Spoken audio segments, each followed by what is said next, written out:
Então é isso. Bom dia a todos e todas. Gustavo, gerente de programas do GIF. Muito feliz aqui de fazer essa abertura e dar essas boas-vindas a vocês. Em mais um encontro da RIS Nordeste, a RIS, Rede de Investidores Sociais do Nordeste. As RIS são estratégias no GIF pelas quais a gente busca promover discussões e um espaço de cooperação entre investidores sociais localmente em regiões do Brasil, né, pelos quais a gente tem sempre alguns atores da nossa rede que ajudem a puxar as discussões nessas regiões.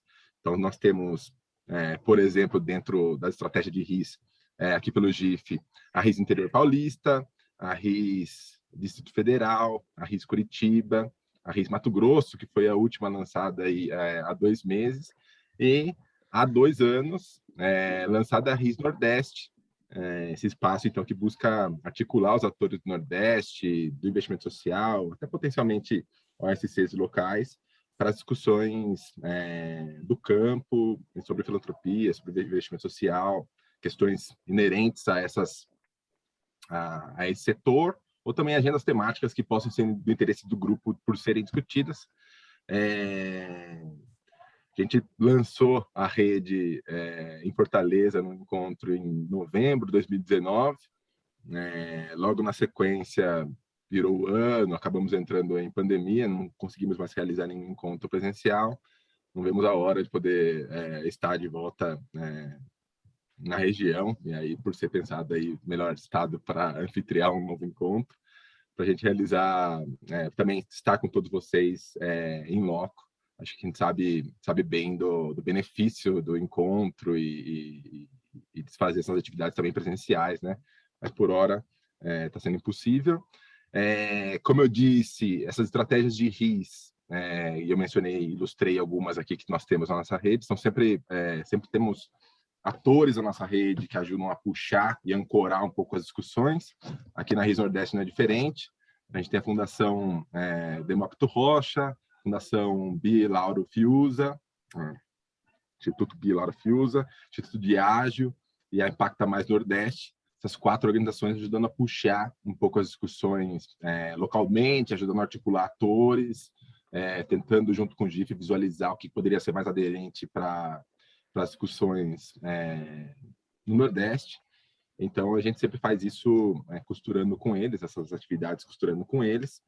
No começo do ano, por exemplo, uma discussão que nós levamos para os atores no Nordeste foi sobre avaliação de projetos sociais. Então, até foi uma outra composição, chamamos a Camila Cirilo, coordenadora do Grupo de Avaliação, para estar com a gente no encontro. Foi uma discussão especificamente de avaliação junto aos atores na região. E agora, enfim, total reconhecimento da enorme importância de se olhar para a cultura de doação e fortalecimento das organizações da sociedade civil. Estamos aqui fazendo essa discussão de cultura de doação e event-making junto aos atores do Nordeste, tentando explorar e identificar particularidades, questões que pegam mais quanto à cultura de doação, quanto a se fazer event-making para OSCs no Nordeste. Então, será muito bom também ter um espaço aqui para a gente conversar sobre essas particularidades. É bom para nós aqui do GIF também colher de vocês essas percepções, para a gente também modular ações mais voltadas para a realidade da região.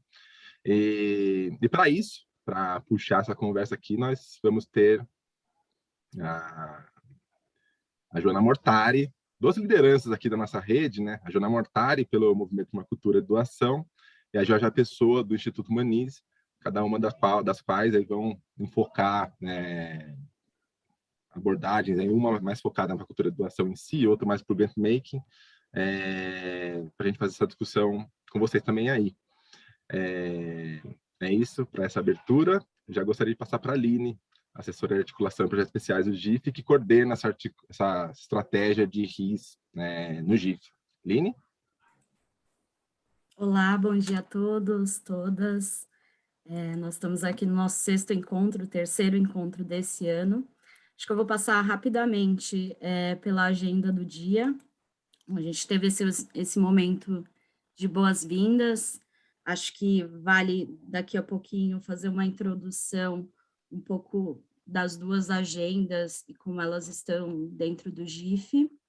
O Gustavo já adiantou, hoje a gente tem duas presenças ilustres da nossa rede, eu quero muito agradecê-las pela presença, por estarem aqui, por virem conversar com a gente da Rede do Nordeste, falando sobre cultura de doação e grant making. E após esse diálogo com as duas, a gente vai abrir para os participantes, então a gente pede sempre que vocês, enfim, interajam pelo chat e no momento que a gente for abrir para participação, para as perguntas de vocês, fiquem super à vontade para abrir os microfones, quem vai nos ajudar com esse momento é o Marcos Tardan, depois ele vai fazer a mediação.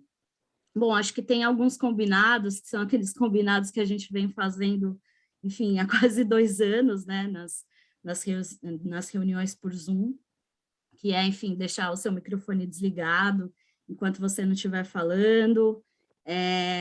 No momento das perguntas, se quiser levantar a mão, a gente tem um botãozinho aqui e a gente vai estar de olho, enfim, na fila de perguntas, enfim, fiquem super à vontade. Sempre que for possível, deixar sua câmera ligada. E, enfim, a gente vai estar aqui cuidando do tempo de fala, mas a ideia da reunião é que seja uma reunião, enfim, gostosa, para a gente discutir um tema que é super importante para o setor. E aqui eu queria tomar, acho que uns 5 minutinhos para... Eu fiz um exercíciozinho para pensar um pouco como está a cultura de doação e como está a grant making na nossa rede, né, na rede do GIF. Enfim, acho que falando um pouco sobre cultura de doação, e com certeza a Joana vai falar sobre isso, acho que se poucos aspectos, enfim, da sociedade podem ter sido afetados, enfim, positivamente pela pandemia, acho que se isso ocorreu, talvez a cultura de doação ela tenha aqui um destaque, né? Acho que a pandemia ela iluminou muito a ação cidadã, a ação da sociedade civil, que foi responsável, enfim, pela maior mobilização aí que a gente conseguiu acompanhar pelo monitor das doações do Covid, que foi uma iniciativa feita pela BCR. Enfim, a gente contou na última reunião com a vinda do JP aqui para falar sobre doação também. Então, acho que doação virou manchete na mídia, teve destaque nos jornais, foi tema de muitas das nossas conversas nesses últimos 2 anos. Enfim, acho que a pandemia ela contribuiu para acelerar um pouco esse processo até de qualificação da relação, né, da sociedade com a doação. E acho que, em meio a tudo isso, no congresso do ano passado, naquela semana que a gente abriu o congresso lá em agosto, o Movimento por uma Cultura de Doação, hoje aqui representado pela Joana, que faz parte desse comitê coordenador, eles lançaram um documento aí de diretrizes por um Brasil mais doador sempre, né? Enfim, foi construído coletivamente, com pautas e diretrizes e prioridades que elas precisam ser ampliadas e fortalecidas por uma cultura de doação no Brasil, enfim, que seja estratégica e que possa, de alguma forma, envolver vários atores. Então, o GIF, ele acaba incubando esse movimento por uma cultura de doação. A Joana vai falar mais sobre isso daqui a pouquinho. E eu acho que sobre grant making, dentro dessa estrutura do GIF, acho que a gente pode destacar a uma iniciativa que faz parte do nosso dia são as redes temáticas, e acho que não poderia ser diferente, a gente tem uma rede temática para tratar desse assunto, que se propõe a ser um espaço de conhecimento, articulação, promoção de prática de grant making no campo do investimento social privado e até, de alguma forma, enfim, essa realização de ações e iniciativas conjuntas ali pelo grupo que se compõe, né? Essa rede ela foi estruturada em um dos nossos congressos, se eu não me engano, o penúltimo de 2018, e a rede ela veio promovendo encontros para discutir esse modo de fazer filantropia. Acho que tem vários focos de interesse, né?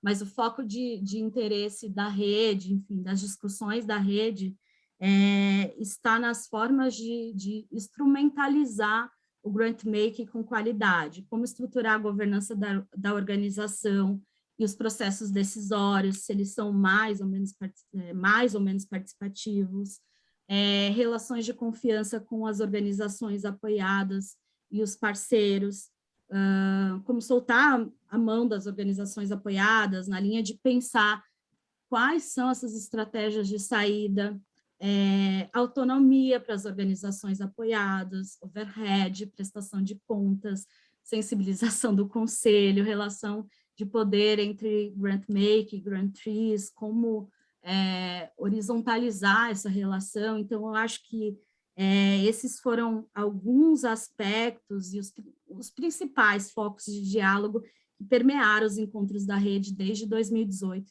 A gente achou que seria muito interessante trazer esses dois debates para cá. Acho que um dos projetos dessa rede temática que está conectada a ela, a gente tem uma plataforma que chama Grant Lab. Esse site ele foi desenvolvido para ser um repositório de conteúdos e referência do tema. Com isso, a plataforma ela busca iluminar, somar esforços das ações do grupo que compõe a rede, e aí agregando, consolidando reflexões e aprendizados no tema. Daqui a pouco, quando a gente vai falando um pouquinho mais sobre isso, eu compartilho também o link desse site com você. Então, esse é um pouco como cultura de doação, assim, né? Tem surgido nessa órbita do GIF, né? Tá dentro da nossa rede também grant making. Acho que sem mais delongas, acho que era legal fazer essa introduçãozinha desse tema que é tão importante, que a gente está trazendo para a rede do Nordeste. Eu quero convidar agora a Joana Mortali, agradecer mais uma vez pelo tempo dela, pela disponibilidade de falar, e que é um prazer ouvi-la mais uma vez. Com você, Joana. Obrigada, Aline, todo mundo, bom dia, tudo bem?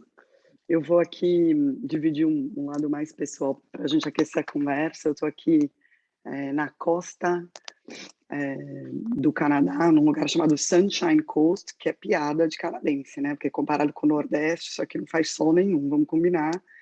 Então, mas eu estou aqui, são 4 horas mais cedo, a minha voz está acordando junto com vocês, e eu vou fazer um esforço de não falar muito alto, apesar de que eu me empolgo, eu vou acabar falando alto, só porque eu tenho vizinhos, eu estou aqui de férias com as crianças e o meu marido, e eu estou aqui num quarto de hotel, tá bom?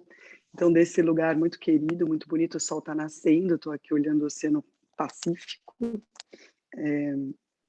Eu trago para vocês essa conversa que para mim é sempre gostosa e sempre quentinha, que é sobre cultura de doação, né? Cultura de doação é o meu propósito, essa é a minha causa no mundo. Eu falei para a Aline e para o Gustavo que é sempre gostoso, mesmo de férias e mesmo cedo, abrir uma conversa sobre ela. Então, eu acho que eu quero começar falando assim, fazendo a seguinte reflexão. Primeiro, enfim, talvez um pouco sobre mim. Eu sou advogada por formação, eu brinco que eu sou uma advogada em recuperação. Há muito tempo eu migrei para o terceiro setor, fui trabalhar numa organização social na periferia de São Paulo, chamada Associação Acorde, e foi lá que eu comecei a me familiarizar com o terceiro setor e também me deparar com umas dinâmicas que para mim são extremamente complexas sobre quem doa e quem recebe. Interessantemente, eu li exatamente a mesma frase, praticamente, só que em inglês, num livro que eu estou lendo sobre mudanças sociais, que depois eu posso comentar um pouco. Então é isso, eu acho que ao longo dos últimos muitos anos a gente criou um sistema, ou criou relações complexas entre quem doa, vou chamar em geral de quem doa e quem recebe, eu não vou fazer distinção que tipo de doação se é grant making, se é dinheiro público direcionado, se é doação direta, depois a gente pode falar um pouco mais sobre isso, tá?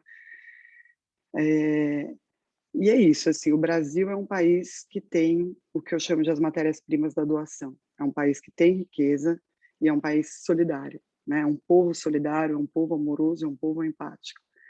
Então, dessa matéria-prima, para a gente ter uma cultura de um país que de fato vive uma cultura doadora mais vibrante, mais forte, a gente precisa traçar pontes, né? E a hora que eu falo em pontes, eu acho que eu estou dizendo não só pontes nesse nosso mundo físico, onde a gente lida com talvez as diretrizes que eu vou daqui a pouco passar elas um pouco com vocês, mas a gente também tem que atravessar pontes de desenvolvimento humano, do nosso desenvolvimento como doador, do nosso desenvolvimento como sociedade, como organização, da sociedade civil e tudo mais. E nesse lugar, que para mim é mais anímico e que faz parte da doação, a gente encontra palavras do tipo bem, bem maior, né, Richard? Doar faz bem, doação é propósito, né? Então quando a gente encontra esse lugar, a gente está falando desse lugar mais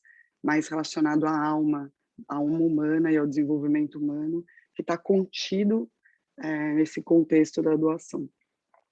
Mas eu vou começar com o prático para não assustar muito vocês. Então, eu vou pedir para colocarem, por favor, a apresentação. E eu vou ter que ficar falando passa, não passa aqui para a gente poder chegar no lugar que eu quero. Não vou passar por ela toda. Então, esse é o documento de diretrizes. Foi lançado, como a Aline falou, há um ano atrás. E a gente tem avanços interessantes na cultura de doação que saíram ontem. Ontem teve o lançamento da pesquisa Doação Brasil 2020, que é talvez a primeira pesquisa na história brasileira que se repete quase que identicamente depois de 5 anos, né? Então eu vou falar um pouco dela depois. Mas eu queria, por favor, pode passar. Vamos passando para aquele slide, pode também, essa é uma frase linda minha. Pode passar, eu quero aquele slide que tem os desafios da cultura de doação, para a gente passar um pouco por eles. Mais um. Aí, não, mais um. Aí, beleza, obrigada. Voltou.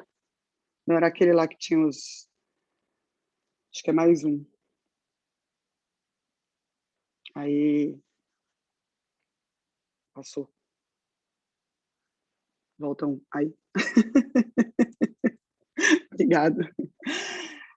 Quando a gente fez esse documento, é óbvio, a gente se baseou na primeira pesquisa Brasil Doação, em outros dados do campo, para levantar as principais barreiras à prática de doação no Brasil. Então, lembrando, como a Aline falou, que esse não foi um trabalho feito por um pequeno grupo de pessoas, esse foi um trabalho feito por uma força-tarefa, inspirada muito pelo trabalho do ICE, da Aliança de Impacto Social, para quem conhece como referência, e a gente levantou, então, as principais barreiras que a gente teria que atravessar, e eu vou falar um pouco das barreiras e um pouco trazer já um pouco dos resultados de ontem da pesquisa, tá? Então, essa primeira barreira que a gente levantou, as pessoas não entendem o que fazem as organizações da sociedade civil e não confiam nelas. Isso é super importante, né? Se a gente for pensar que, no fundo, as organizações da sociedade civil somos nós, sociedade civil, em forma de um ente organizado e uma pessoa jurídica, muitas vezes, essa distância entre quem doa e a compreensão de uma organização que a sociedade civil faz, ela é muito significativa no campo da doação. Enquanto a gente não entende a importância do campo, do terceiro setor, vamos chamar assim, a gente não se engaja com ele, né? E o ano pandêmico foi um ano em que a gente ouviu falar muito do trabalho das organizações sociais, a gente viu muitas imagens sobre o trabalho das organizações sociais e, portanto, elas ficaram, a ideia de organização e da importância territorial que cada uma delas tem, ficou mais evidente para a população brasileira, ficou mais... o trabalho das organizações ficou mais claro para a gente ficou mais disposto a atravessar a ponte, né, com a metáfora que eu fiz anteriormente. E a outra, na pesquisa tem várias perguntas sobre confiança, depois vale a pena dar uma olhada nas pesquisas, né?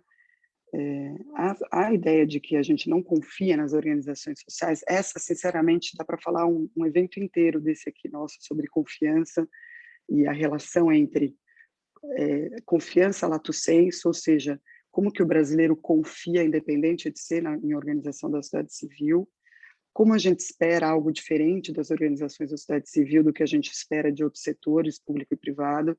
Então, quando existe uma decepção em relação ao terceiro setor, ele pega naquele lugar mais anímico nosso e ele dói, e isso faz com que a gente passe por um processo de trauma, né? Então, tem e o próprio fato de que, ao longo da história da humanidade, conforme a gente vai se individualizando como ser humano e se separando como sociedade, menos a gente confia um no outro mesmo, porque menos a gente conhece um ao outro. Então, tem uma série de camadas que falam dessa desconfiança, mas o mais legal é que, na pesquisa desse ano, a percepção de confiança nas organizações da sociedade civil melhorou muito, significativamente, o que fala um pouco também desse lugar da onde a gente consegue enxergar melhor o trabalho das organizações e a gente consegue também confiar melhor nelas, né? Depois, o segundo desafio é que as pessoas não têm essa noção do poder transformador da doação. Elas não têm mesmo, de uma maneira geral, se olha a pesquisa, as pessoas nem têm a noção do quanto dinheiro ela tem e da importância do dinheiro que ela tem para o terceiro setor. Então, assim, toda a pesquisa toda é feita com famílias acima de 2 salários mínimos. O que significa que eu vou chutar baixo e dizer que pelo menos R$10 por mês cada uma dessas famílias poderia doar. E não obstante, a maioria delas, quando não doa, diz que não doa porque não tem dinheiro. Então, dentro desse lugar, desse desafio central, dessa bolinha amarela, tem um desafio da relação humana com o dinheiro. E tem, sem dúvida nenhuma, o desafio, uma mentalidade ou uma estrutura de pensamento que diz que primeiro eu tenho que ganhar todo o meu dinheiro, estar bem de vida, para depois começar a doar, né? Então, tem uma série por que eu estou abrindo esses conceitos para vocês? Porque são eles que a gente tem que trabalhar como cultura de doação. Para promover uma cultura de doação, a gente não precisa só falar sobre técnicas de doação, que a Georgia vai trazer para vocês uma delas hoje, e formas, mas a gente precisa entender as dinâmicas de doação. Então, é isso, quer dizer, o poder transformador da doação de R$20, aliás, a média nacional brasileira também, aliás, eu tenho uma má notícia, eu vou abrir um parênteses aqui para dar uma notícia logo de uma vez, a doação no Brasil caiu nos últimos 5 anos. Não tem a ver com a cultura de doação em si, tem a ver com a estrutura econômica e a situação econômica brasileira nos últimos 5 anos. E ontem, durante a pesquisa, isso foi muito bem demonstrado com uma linda apresentação sobre a depreciação econômica da população brasileira ao longo dos últimos 5 anos. Mas eu não vou ficar muito nesse lugar, não. É só para dar o contexto sim, o volume de doações diminuiu, mas como eu estou contando aqui, existem indícios de uma melhora na cultura, na mentalidade do brasileiro sobre a doação. Então, fecha parênteses, esse é o segundo item, né? O poder transformador da doação, ele está começando a ser melhor compreendido. Então, quando as pessoas têm perguntas na pesquisa que são diretas em relação a isso, e elas falam, você acha que a doação faz diferença? E o número de respostas positivas para essa pergunta aumentou de 5 anos para trás para cá, inclusive as pessoas que não doam. Então, uma coisa é você não doar porque você acha que você não tem dinheiro suficiente, ou porque você não tem, ou porque você ainda não compreendeu a importância dos seus R$20 para o sistema de financiamento do terceiro setor. Outra coisa é você achar que a doação não é importante, né? E, por último, as pessoas acham que quem doa não deve falar sobre isso. Essa é um tabu, enfim, histórico, e tem raízes religiosas no Brasil. A maior parte das religiões, na verdade, traz esse conceito de que a gente não deve falar o que doa, tem a ver com humildade, tem a ver com... esqueci o nome da palavra, mas, enfim, tem a ver com tem ditados, né, que falam desse lado cultural e tudo mais, mas o fato é que, para a formação de uma cultura de doação, é importante que a doação seja uma conversa de dia a dia, e que é claro que a gente não está pregando aqui que as pessoas façam social washing com doação, mas a gente tem que encontrar esse meio termo onde a gente fala com sinceridade dos nossos atos verdadeiros de doação e inspira outras pessoas a fazerem também, né? Então, pode passar mais um slide só, eu não vou passar essa apresentação toda, era só para me ajudar um pouco a guiar nessa nossa conversa inicial. Essas são as 5 diretrizes que o movimento lançou o ano passado. Então, a gente precisa trazer esse conceito de educar. Para cada uma dessas diretrizes ter um slide diferente com o propósito dessa diretriz e as recomendações. Promover nas narrativas engajadoras, isso é muito do que eu faço e do que eu estou fazendo aqui. A editora, o Instituto MOL também trabalha bastante com narrativas engajadoras e outras organizações do setor. Criar um ambiente favorável à doação. Doar, a gente fala doar tem que ser fácil, né? Então, um dos ferramentais para a doação no Brasil, e isso mudou muito nos últimos 10 anos, é a facilidade, o número de ferramentas e a facilidade de pagamento que um doador encontra, e também uma doação oportunizada. Então, hoje a gente tem o Arredondar, que arredonda a conta no caixa de supermercado e lojas. A gente tem agora, essa semana, o iFood lançou um botão doar no site deles. Então, você pede um delivery do iFood, você tem a oportunidade de lá no final doar R$1. Isso aqui no Canadá e Estados Unidos tem muito, né? Esse lugar de onde você vai ter uma oportunidade de fazer uma doação, uma microdoação que seja, ela ajuda muito na narrativa também, na cultura de doação. O quarto é o fortalecer das organizações da sociedade civil, e aqui eu vou deixar para a Georgia, porque o grant-making entra muito forte aqui. Eu quero só chamar a atenção para o fato de que, apesar da gente ter doado muito durante a pandemia, nós não doamos para o fortalecimento das organizações da sociedade civil de uma maneira geral.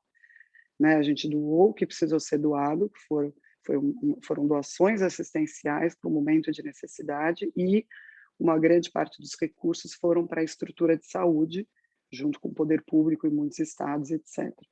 Agora, as organizações estão saindo extremamente enfraquecidas dessa pandemia.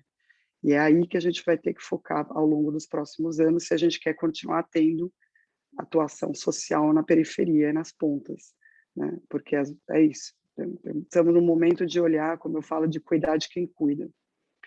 E por último, e eu termino por aqui, o fortalecer do ecossistema promotor da cultura de doação, que é onde o movimento está, que é onde o Humanize também está, e outras, onde o Bem Maior também está, e outras organizações que doam exatamente para fortalecer esse campo.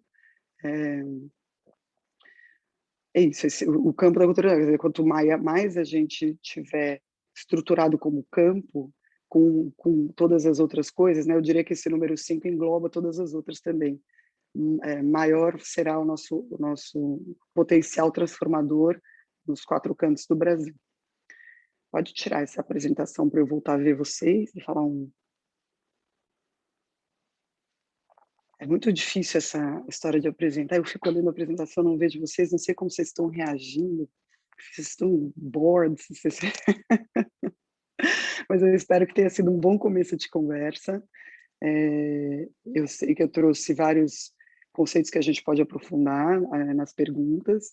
Eu também ofereço para depois que a gente começar a conversa, se vocês quiserem, a gente pode falar um pouco da diferença entre uma cultura assistencialista e uma cultura de doação, que é um tema que eu escrevi recentemente, até saiu no newsletter do Santander, e eu tenho falado sobre isso e tem trazido boas reflexões. Mas agora eu quero passar para a Georgia. Bom dia a todos. Muito bom estar aqui para uma conversa tão importante, tão oportuna quanto essa, da gente falar um pouco sobre a cultura de doação, o que isso representa. Eu acho que para quem já está nesse tema, para quem tem interesse, para quem não entrou no tema ainda. E foi ótimo ouvir o começo da fala da Joana, porque eu acho que dá para situar em alguns conceitos, algumas premissas, alguns pilares, alguns pontos de reflexão, e acho que meu papel aqui é trazer contar um pouco a história dessa organização que experimenta um pouco essas vias do grant-making, dessa cultura de doação mais disruptiva, menos convencional, digamos assim, do que o que se pratica no Brasil. E acho que a melhor forma de conversar e de de abrir essa roda dessa rede temática que é tão rica, contar para vocês um pouco da história de como foi estruturar essa organização e o que a gente está aprendendo na jornada e como a gente está pensando no próximo ciclo. Nada melhor do que contar, acho que um caso concreto para a gente poder ver como as coisas estão acontecendo na prática. Vocês estão vendo a minha tela cheia? Sim. Sim. Sim. Tá, ótimo. Então, para os que conhecem de lado, não conhecem mais profundamente o Humanize, o Humanize é uma organização criada em 2017, mas ela vem de uma história do investimento social privado do José Roberto Marinho, muito antes de 2011, mas 2011, quer dizer, 8 anos antes, 6 anos antes da gente ser criada, a gente já tinha uma série de ações dele como cidadão, investimento social privado, de uma forma operada por um family office, mas com uma característica muito própria, de ser muito plural, muito livre, desde que fosse uma boa causa na área de educação, na área de cultura, na área ambiental, ele se envolveria financiando, apoiando boas ideias, sempre implementada por terceiros, por quem entendia das coisas na ponta, quem estava operando isso. Ele nunca se lançou a fazer, a estruturar e nada, né? Ele financiava essas coisas. Então, isso também é uma coisa que começa também a ilustrar um pouco dessa história.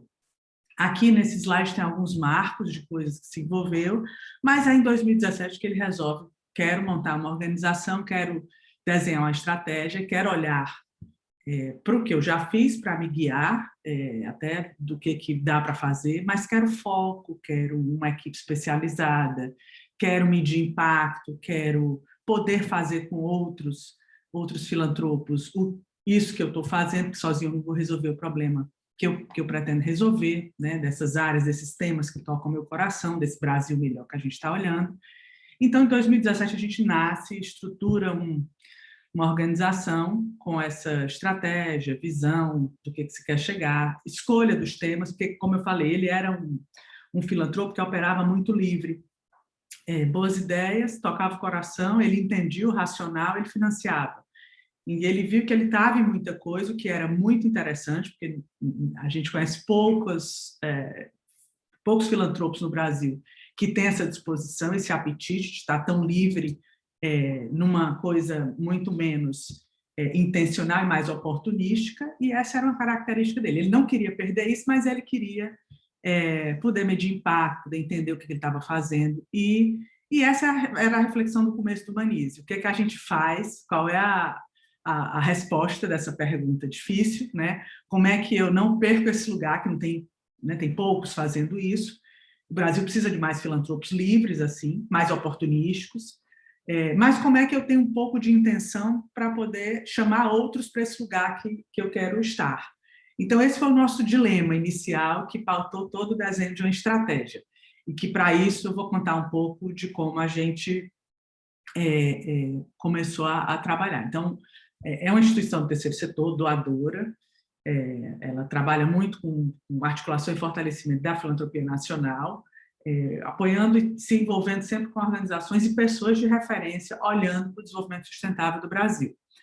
A gente fala que a gente atua muito tecendo essas conexões em rede, né, sempre olhando para essa coisa da escala, mas não num discurso vazio, num discurso do que a gente pode realmente alavancar para ganhar impacto, mas às vezes fazendo coisas pontuais que não tem nada a ver com escala, porque precisa alicerçar, precisa estruturar, mas está muito ligado a essa questão do desenvolvimento sustentável.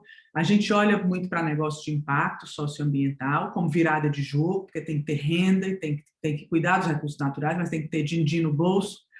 E como é que a gente fortalece também uma gestão pública, porque políticas públicas precisam ser implementadas e precisam trabalhar ao lado de tudo isso que todos os setores estão trabalhando e estão operando. E, obviamente, fortalecer é uma palavra ruim, mas ajudar no desenvolvimento das organizações da sociedade civil também é quase que um mantra nosso. A gente tem uma equipe de 20 e poucas pessoas, mas a gestão é feita por um conselho, é familiar, a deliberação é na mão do casal, do Zé Roberto e da Vânia, tem um conselho consultivo da Isabela Marinho, que é uma das filhas que estudou sustentabilidade, está nessa agenda, trabalhou no BID um tempo, Joaquim Levy, que é uma pessoa que ajudou muitas coisas do Brasil a ficarem de pé, é uma mente muito iluminada e que nos ajuda. Sérgio Besserman também, outro carioca com um olhar bastante amplo de várias questões aí da socioeconomia, e um conselho fiscal, que está com a gente desde o nascimento. E na equipe de gestão mais direta, a gente tem a diretoria executiva e 4 gerências, olhando para os temas e agregando alguns desses temas que eu vou contar um pouco para vocês. Esse aqui é um slide que é muito revelador do que a gente faz, porque ele fala do ecossistema onde a gente está envolvido e de como a gente entende o jogo que está sendo jogado e qual é o papel do Humanize na hora de pensar e limitar nossa atuação. Então, a gente entende que o ecossistema no qual a gente está inserido tem essas 4 forças. De um lado, você tem as políticas públicas, você tem a filantropia, você tem o investimento de impacto, né, que dependendo vira negócio ou não, ele está ali numa linha, né, de correr um risco, mas se ele virar negócio, ele vai querer se remunerar, vai querer um retorno. E tem as empresas, o capital responsável, que está olhando para lucro, mas tem muita empresa com uma conduta, principalmente o que está muito na onda agora, dos ESGs, né, e os ESGs, aqueles compromissos sociais, ambientais, de governança transparente que você tem que ter em qualquer lugar, né? Os ESGs, a conversa sobre ESG está muito na onda, na crista da onda, que lembra muito o que a gente tentou fazer com os ODMs, depois com os ODS, e ESG agora é o que está no discurso. Então, mas o que de verdade esses lugares, né, estão fazendo em relação a essa política clara interna e de devolver para a sociedade o que elas estão, de alguma forma, completando nos seus negócios ou no seu lugar de política pública, de filantropia, de impacto ou de negócios responsáveis. Esse é o jogo que está sendo jogado. E como é que a gente interfere, mostrando que esse jogo pode ser um pouco mais equilibrado, olhando para as pessoas, olhando para o meio ambiente, na ponta, né? Então, para isso a gente trabalha com vários parceiros, aqui alguns, e a gente resolveu, de 12 cadeias, 12 assuntos caros para a gente resolveu demonstrar que esse jogo pode ser jogado de uma forma diferente entre essas 4 forças em 4 cadeias: pesca, cacau, sementes e mel. E para isso a gente pensou em algumas coisas que a gente queria também se envolver, né? Além da sustentabilidade, como guarda-chuva, né? Esse tema de empreendedorismo, gestão pública. Eram 2 temas que estariam aí com a gente, além dos outros temas que a gente trouxe para frente. Aí a gente disse, não, então vamos desenhar os programas que deem conta disso. E hoje a gente tem 3 grandes programas, um de uso sustentável, um de empreendedorismo, negócio de impacto e um de gestão pública. Esses são os 3 principais. E a gente tem outros transversais que andam ao lado, um de educação e um de desenvolvimento de organizações da sociedade civil. E a gente tem uma caixinha de projetos especiais, que são coisas que a gente se envolve, não necessariamente com a teoria da mudança, não necessariamente com uma ideia clara, um racional, mas porque precisa se envolver e a gente entra e sai em algumas coisas. Tem sido isso para a questão racial, tem sido isso para a questão indígena, então tem alguns assuntos que a gente trabalha e aí precisa mostrar, a gente sentiu necessidade de mostrar onde é que essas coisas podem estar acontecendo de uma forma diferente, esse jogo das 4 forças do slide anterior.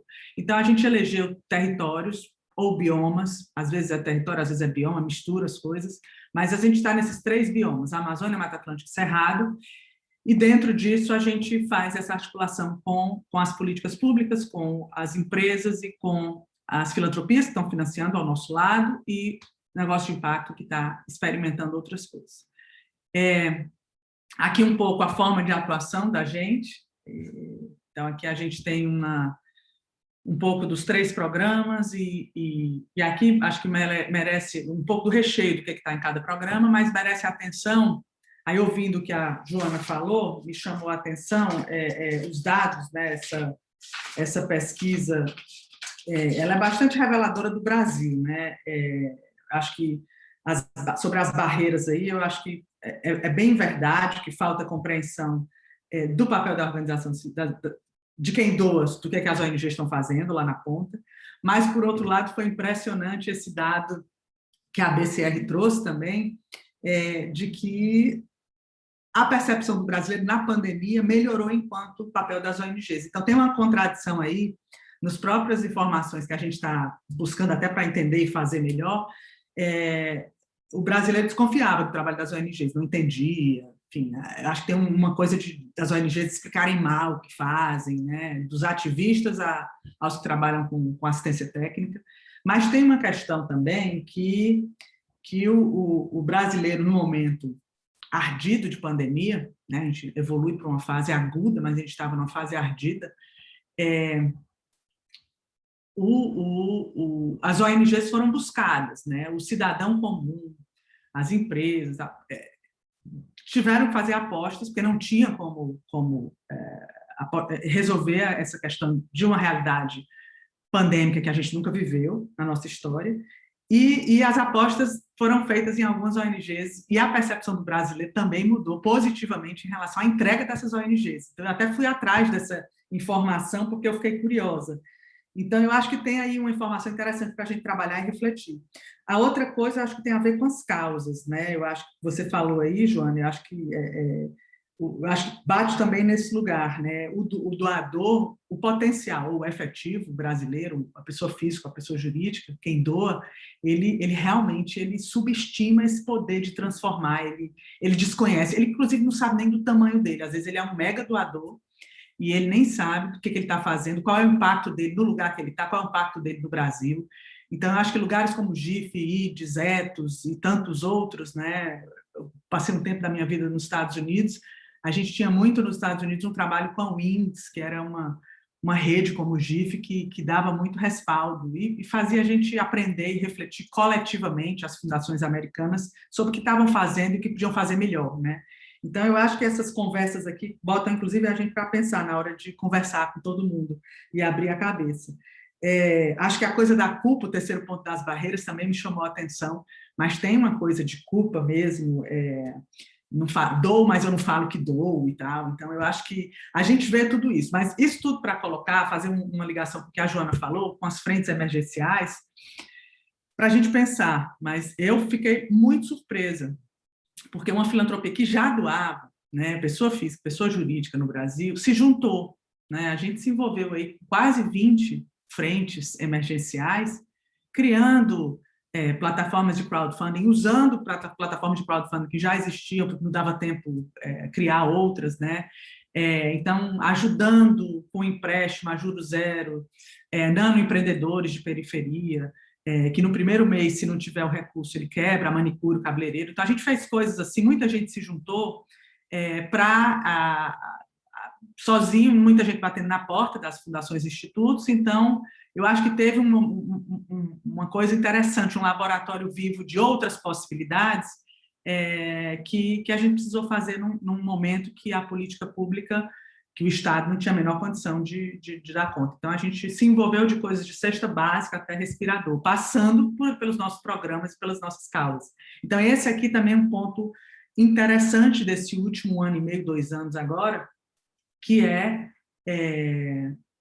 a gente teve que abrir mais o ouvido e as possibilidades e continuar fazendo o que estava fazendo, mas se lançar em outras coisas que estavam sendo pedidas. E isso foi um aprendizado e um desprendimento também vivido interessante de algumas das organizações. E aí a gente deságua exatamente nesse lugar que eu queria falar um pouquinho para vocês, que é como é que a gente faz essas parcerias, como é que a gente faz viva esses conceitos, essas coisas que o GIF tem muito bem sistematizado, com a ajuda de todos nós, porque é um trabalho vivo, mas de uma equipe pungente do GIF, que esse livro aqui, da Filantropia Colaborativa, ele traz elementos muito concretos de como é que isso acontece na prática. E um outro que saiu agora, que é muito bom também, esses livros estão sempre comigo, eu me quarenteno no Ceará e moro no Rio, então minha vida agora está para lá e para cá, até a segunda dose sair, que deve ser por amanhã, eu acredito. Mas esse é um outro, eu tenho esses livros nos 2 lugares que eu moro. E esse livro é um livro muito interessante também, porque ele já traz alguns apanhados do momento atual, que é a reflexão do que a pandemia impactou no investimento social privado, o que a gente aprendeu, o que a gente teve que se reinventar, essa coisa da escuta ativa, né? Então, dos nossos projetos todos, a gente tem 100 projetos próprios e outros 100 com outros parceiros. Então, nosso portfólio é um portfólio de 200 projetos, mais ou menos, por vez, né?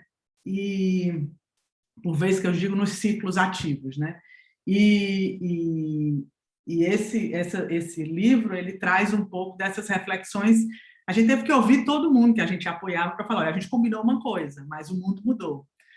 Como é que a gente pode te ajudar e como é que a gente pode rever o nosso pacto? Vamos conversar sobre isso. Então, quando foi conversar com outros institutos e fundações, poucos estavam fazendo isso tão cedo, quando o negócio começou. Então, experimentos do tipo, como é que a gente transforma um projeto de agricultura familiar em distribuir cesta básica no sul da Bahia, porque não daria tempo de chegar com a logística, as coisas lá em São Paulo, como estava previsto. Então, toda hora a gente estava aberto a, com eles, achar alternativa para mudar o projeto de curso numa realidade pandêmica nunca antecipada na nossa história. E aí, em cima no Laranjinha, tem as formas de atuação do Humanize. A gente cofinancia, faz essas parcerias com outras instituições que financiam, eu vou falar um pouco sobre isso. A gente faz doação direta, são esses 100 projetos próprios, né? Fora os outros que a gente tem com outras organizações. E a gente faz um trabalho também de olhar para o desenvolvimento territorial sustentável. Esse trabalho de estratégia para território é muito importante. Então, se eu estou no bioma amazônico, como é que eu quero trabalhar alguns temas e algumas questões na cesta, com a realidade, com a capacidade local, com os conhecimentos tradicionais. Então, como é que eu penso uma estratégia de desenvolvimento territorial integrado, que é um plano de médio e longo prazo, que aí, de novo, se não tiver aquela harmonia e eu entender o ecossistema que eu estou inserido, com aquelas 4 forças daquele slide anterior, né, política pública, filantropia, impacto e negócios responsáveis, eu não vou conseguir nunca trabalhar nesse jeito diferente de cuidar do território. Então, por isso que a gente tem alguns lugares que a gente quer mostrar essa mudança acontecendo, né, alguns estados da Amazônia, o Pará e outros estados, mas do Pará para a Amazônia. Na Mata Atlântica, a gente tem Rio, a gente tem Bahia, que é uma zona de transição de Bahia, né, que é Nordeste e Sudeste, mas tem uma parte também de outros territórios que a gente trabalha, no Cerrado, que também já é uma fase mais de planejamento. E as redes, o poder das redes, né? Rede de quem implementa, rede de quem financia, rede de quem domina os temas, né? Essa coisa de ativar o que nos Estados Unidos tem um termo que eu adoro, que diz muito sobre essa história, que é o netweaving, o netweaver, né? Que é você poder da rede das redes, né? Você pensar naquela teia de aranha toda conectada com outras coisas, que é poderosésima, né? A gente perdeu o controle das coisas porque elas se espraiaram e o impacto é difuso, plural, você já não sabe mais, isso é lindo quando acontece. Então, você ter estratégias para trabalhar isso é muito rico. E aqui embaixo, no azul, a razão da gente fazer junto, a razão da gente fazer... por que a gente faz isso? Com outros, né? Por que a gente trabalha essas parcerias como quase um mantra do Humanize? Porque ganha escala, porque eu potencializo o resultado de impacto, eu gero aprendizado coletivo, isso é muito importante. A gente falar sobre o que a gente está aprendendo na jornada, a pandemia ensinou muito a gente sobre isso, principalmente de sair do nosso lugar de conforto. Desenhamos a estratégia inicial do Humanize para os primeiros 3 anos, e durante a pandemia, que foi o primeiro ano depois da primeiro ano de implementação, a gente teve que parar tudo. Como é que a gente não joga fora o que planejou, mas o que a realidade está nos dizendo? Então, e você poder agir em cima disso enquanto você está voando, enquanto você está operando, requer um desprendimento, uma abertura do filantropo, uma equipe multidisciplinar e pronta para agir, de 20 e poucas pessoas, que é o nosso tamanho, que foi incrível. Então, a gente está aqui um pouco falando sobre isso também, né? Está tudo muito fresco, mas essa coisa de aprender e falar sobre os aprendizados para, inclusive, encurtar o caminho de outros é incrível, e a gente faz pouco isso no Brasil. O GIF puxa muito isso, o IDES, outros lugares também, mas é um ponto importante. E aí, obviamente, coordenar recursos para reduzir gap. Quando a gente se junta, a gente vê que a gente pode muito mais, inclusive vai atrás de coisa que o outro está vendo, que a gente não viu. Tem a coisa de, eu não sabia como resolver esse problema, você sabe, então vamos se juntar aqui. Então tem uma coisa de o desenvolvimento territorial de uma forma mais integrada. Então, quando eu olho, por exemplo, Paraty, que é um dos nossos territórios, é incrível quando a gente olha os 15, 20 anos aí de trabalho em educação, em outros temas, que tem lá e tudo. Então, é importante olhar de forma integrada os temas, mas mostrar que uma mudança pode acontecer em alguns lugares, e eu acho que isso é importante nas parcerias. Alavanca recursos financeiros e humanos, quando você vê, tem equipes, né, trabalhando de vários lugares, juntas nos projetos, nos programas. Eu vou falar um pouco sobre isso em 2 alianças para contar aqui história, e acho que dissemina prática, a gente está sempre sistematizando, fazendo plataforma de aprendizado, de conhecimento, para que qualquer um tenha acesso a essas ferramentas, informação, conhecimento, e, obviamente, você ajudar a implementar as políticas públicas com as quais você está relacionada no fim da linha. Aqui, só para compartilhar com vocês, nas parcerias de financiamento, a gente tem 3 categorias. A gente faz isso com outros institutos e fundações, outras filantropias brasileiras e de fora do Brasil. E, para isso, a gente classifica em três formas. Um é cofinanciamento, que é simplesmente você ter um portfólio de projetos que você simplesmente cofinancia com outras organizações. Inclusive, podem ser empresas também, que estejam alinhadas com os nossos valores, princípios, trabalhando em alguns territórios. Então, tem o cofinanciamento, que é um portfólio comum, onde algumas organizações filantrópicas financiam aqueles projetos, porque faz sentido a gente já partir para uma empreitada de financiamento conjunto. Existe uma outra forma, que são as parcerias estratégicas, que eu olho um tema, eu olho um território, tem um processo, tem um ganho de escala, e a gente pode dizer, olha, a gente quer resolver esse problema, para isso a gente vai fazer isso, a gente vai atrás de gente para implementar isso, a estratégia é essa, vamos desenvolver o racional. Isso pode virar uma coisa mais próxima, mas hoje é isso, tem um problema para resolver, vamos se juntar aqui, alguns institutos e fundações, muitas vezes da Amazônia. A gente tem coisas com muitas fundações europeias e americanas, e vamos aqui partir para essa empreitada. Uma terceira forma, aí já é uma coisa mais parecida com um casamento, né? A gente tem um problema para resolver, a gente quer desenvolver uma teoria da mudança para resolver esse problema, né? De como é que eu chego, como é que eu vou, o que eu vou fazer com quem, como é que eu saio. E para isso, quanto eu vou precisar de recurso, quanto eu tenho para emprestar uma governança compartilhada, para definir estratégia, para aprovar projeto, para falar sobre aprendizado coletivo, e aí eu tenho normalmente um tempo e uma forma para chegar. Normalmente, nessas alianças, a gente já estabelece pelo menos 3 a 5 anos de largada, e aí você vai estendendo isso. Aqui, só para ilustrar, eu já estou na reta final da minha apresentação, a gente hoje, no Humanize, tem 16 parcerias ativas. A gente trabalhou em várias, mas essas parcerias de financiamento nessas 3 modalidades.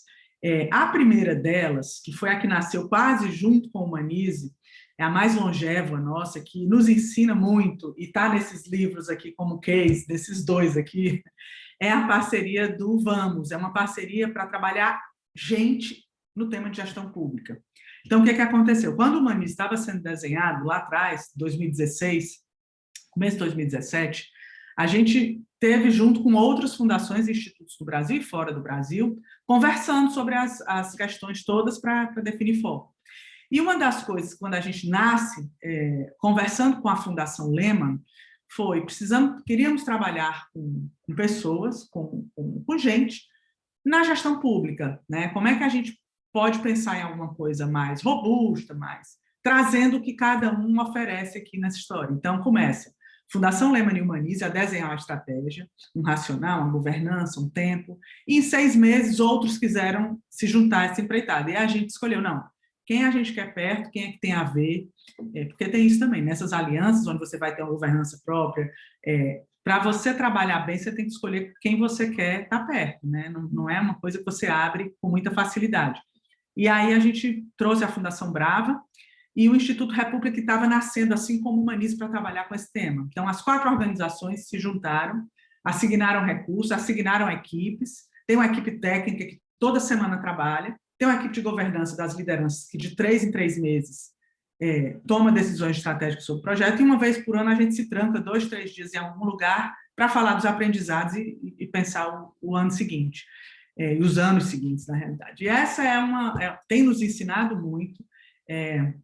Ela, inclusive, tem hoje já spin-offs do que seria o trabalho da aliança numa organização que está sendo estruturada, um movimento que chama Pessoas à Frente, essa organização que chama Vamos, enfim, tem aí um trabalho muito interessante que tem nos Estados Unidos. Sozinhos não teríamos nos envolvido com algo de uma forma tão profunda, com recursos mais expressivos e num tempo, uma mirada. Então, assim, para dar um exemplo clássico disso, a gente está envolvido hoje com 8 estados da federação e ajudando a selecionar as melhores pessoas por competência e meritocracia em lugares estratégicos de diretoria, de secretariado, com os governadores que topam esse tipo de trabalho. E uma vez por mês o governador senta com a equipe do projeto para prestar conta e para planejar. Então, o próprio governador se envolve com o trabalho.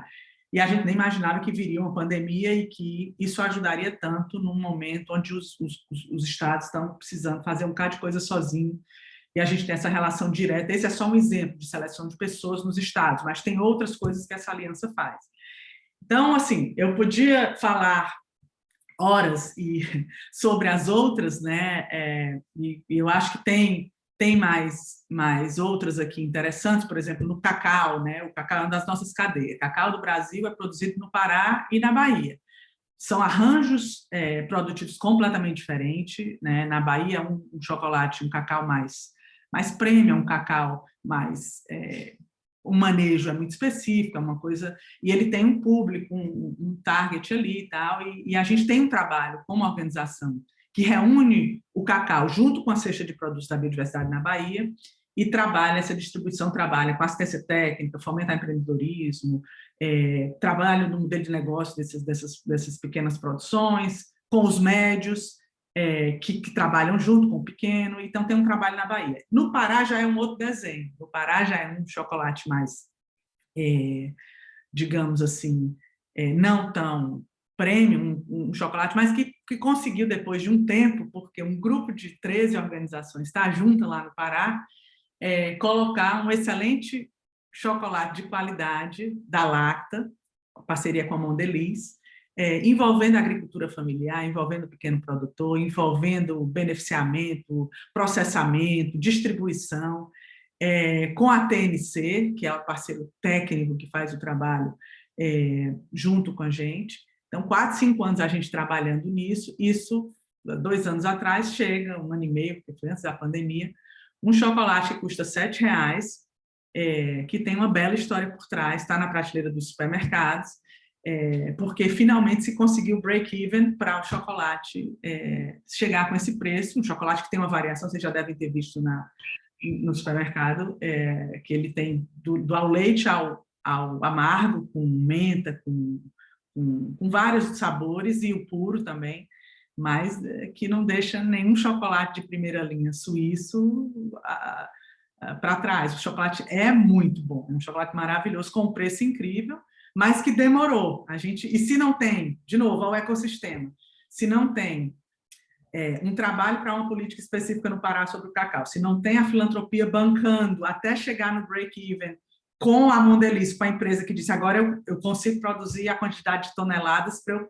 eu levar para a prateleira. E uma bela história de agricultura familiar, de várias cadeias, são 6, 7, que beneficiam, que fazem a manteiga do cacau, que distribui, que faz a logística, com cooperativa, com associação de produtores, e começa com 200, vai para 500 e também para 5.000 famílias nesse projeto. Então, é um negócio que dá para fazer, e que, se você mostra que é possível, contar histórias é sempre uma bela forma de mostrar que as mudanças podem acontecer. Por mais difícil que seja, o desafio foi não voltar várias casinhas para trás da pandemia, então esse é um outro desafio enorme aqui da gente. Mas, eu não sei como é que eu estou de tempo, aqui um pouco só para ilustrar nossos parceiros. Toda hora que a gente olha para esse slide, a gente se dá conta que esqueceu de alguém. E aí, falando um pouco do futuro, né? A gente viveu os primeiros 3 anos do Humaniza, que termina esse ano, e a gente agora, nos próximos meses, começou um trabalho de olhar e planejar os próximos 3 anos, que a gente continua com essa ideia de viver ciclos de 3 anos, né? Assim que o nosso filantropo quer que a gente siga. Então, a gente está agora, né, a gente usa muito a metodologia, desculpa, do design thinking, do duplo diamante do design thinking, que é você abre e fecha, né, abre, abre, que fica bastante complexo, aí você simplifica. Então, o duplo diamante do design thinking, você faz uma série de medidas ao longo de uma jornada, e a gente estabeleceu que a gente iria fazer esse nosso trabalho em 6 etapas, usando a metodologia do duplo diamante, que é complexizar, simplificar, mas ir fechando cada uma dessas 6 etapas. Para isso, a gente viveu maio e junho desse ano. Quer dizer, o começo do ano foi pensando como é que a gente iria botar de pé o plano até dezembro. Então, vendo essa história ao contrário. Então, maio e junho, a gente levantou muita informação, mergulhou no monitoramento e avaliação desse primeiro ciclo, dos 3 anos, fez esse trabalho de avaliação interna, reflexão e recomendação da equipe interna com alguns consultores e o nosso conselho, pensando um pouco sobre isso, para a gente poder já emendar com a fase de ideação, que nos apropriamos de vários cenários e tendências que tem aí, tem muita coisa boa, porque acho que a coisa mais difícil agora, o desafio maior, é a gente pensar o ciclo dos próximos 3 anos num momento de mundo cão, né? De como é que você vai se amarrar em alguma coisa, como a gente gosta, né? Teoria da mudança, KPIs, impacto, como é que eu vou medir resultado, como é que eu vou trabalhar todo o meu grant making nos primeiros 6 meses do ano, para no segundo semestre estar começando a já ver o próximo ano e avaliar, e planejar, e refletir, como se acontece muito isso nos Estados Unidos, nas organizações, nas fundações maiores. Os primeiros 6 meses do ano fiscal, você está fazendo grant, você sabe o que você vai fazer, você já está ali, e os outros 6 meses do ano você está pensando sobre as coisas que você está fazendo e o que você vai fazer para frente. Então, a gente está agora muito nesse momento, o segundo semestre para o Humaniza é muito desse lugar, de o que aprendemos nesses primeiros 3 anos, o que essa pandemia atravessou e nos chacoalhou, mas o que é que tem aí, a coisa mais difícil é como é que a gente estabelece uma estratégia clara, mas com algumas páginas em branco, de coisas que a gente não sabe, que vai precisar estar aberto para se movimentar, e foi isso que a gente aprendeu nesses últimos anos, mas com alguma clareza, algum foco, alguma clareza, alguma diretriz. Então, a gente está muito nesse momento agora, a equipe inteira está olhando algumas análises de conjuntura, que todas as McKinsey, Price fizeram, as coisas mais disruptivas também, e estamos nesse momento de trabalhar essas questões de cenários para pensar nas diretrizes e caminhos do próximo passo. E a priorização, que essa também já está acontecendo, porque, na realidade, isso aqui tudo está 1, 2 e 3, a gente está desaguando no 4 agora. Então, a gente está começando a fazer as escolhas. A priorização nada mais é do que eu tenho algumas alternativas na mesa, eu vou precisar classificar isso, eu vou aprovar isso com o meu conselho e minha presidência, e eu tenho que ter uma hipótese de trabalho. E a gente está começando a ter essa hipótese de trabalho, né? Hoje, inclusive, à tarde, a gente tem uma reunião sobre isso interna, né? Sobre avaliar as parcerias e o que a gente quer fazer com elas, que passa muito por essa parte dessa hipótese do trabalho, que aí eu consigo trabalhar na construção, que começa a fazer o meu stakeholder maps, tanto de quem financia, com quem implementa também, escutar, conversar, tem coisas, seminários, oficinas e tal, mas tem muita escuta, muita conversa com parceiro e conversas específicas com especialistas, porque aí sim, aí eu preciso definir no final de setembro as diretrizes estratégicas, né? O Humaniza vai continuar trabalhando com essas cadeias, nesses territórios, qual é a forma, o que a gente quer fazer, o que não está aí, a questão racial, a questão indígena, o que a gente quer fazer com ela, né? O que a gente dá conta de fazer e outras coisas, né? Também. Então, eu tenho que sair em setembro com essas diretrizes claras aí. para poder sentar e aí prototipar, né? Que aí é desenhar, aí é construir a estratégia mesmo, teoria da mudança, indicador, custo, meta, objetivo, que aí já deságua no meu plano dos próximos 3 anos, que aí é novembro, é isso, eu estou detalhando para em dezembro, novembro, dezembro, aprovar com o conselho e seguir. Então, eu estou mostrando isso para vocês porque quando a gente conta a história do Humanize, é importante contar como a gente chegou aqui, o que a gente aprende com essas questões todas e parcerias, filantropia colaborativa, parcerias, está no nosso DNA, a gente não acredita que a coisa vai mudar, e contar essas histórias eu acho que sempre ajuda a gente a refletir e conversar sobre esses assuntos. Aí, obrigada, e desculpem passar o tempo aí, mas eu queria contar essa história. Muito bacana, Georgia. Muito, muito legal. Eu não conhecia, só tinha ouvido falar muito superficialmente do Instituto Humanize. Muito legal. Parabéns pelo trabalho. Parabéns também à Joana pelo trabalho aqui. Muito legal ver a empolgação de vocês falando sobre esse tema. Eu anotei várias questões aqui que eu queria fazer algumas perguntas a vocês. A gente tem, pelo que me foi informado, uns 30 a 40 minutos a partir de agora para essa interação. Eu proponho assim, eu estou com algumas questões aqui que eu gostaria de abordar e já vi que tem algumas outras perguntas que estão me passando aqui, tem da Tiziana, da Bia, o Gustavo também, enfim, e ao longo aqui da conversa vão surgir certamente, provavelmente, algumas outras questões, tá bom? Eu queria começar fazendo assim, o Gustavo, eu posso fazer a pergunta e depois te passo a palavra ou você queria falar agora? Pode ser? Tá. Queria começar fazendo uma pergunta aqui para a Joana, algo de assim, talvez em causa própria.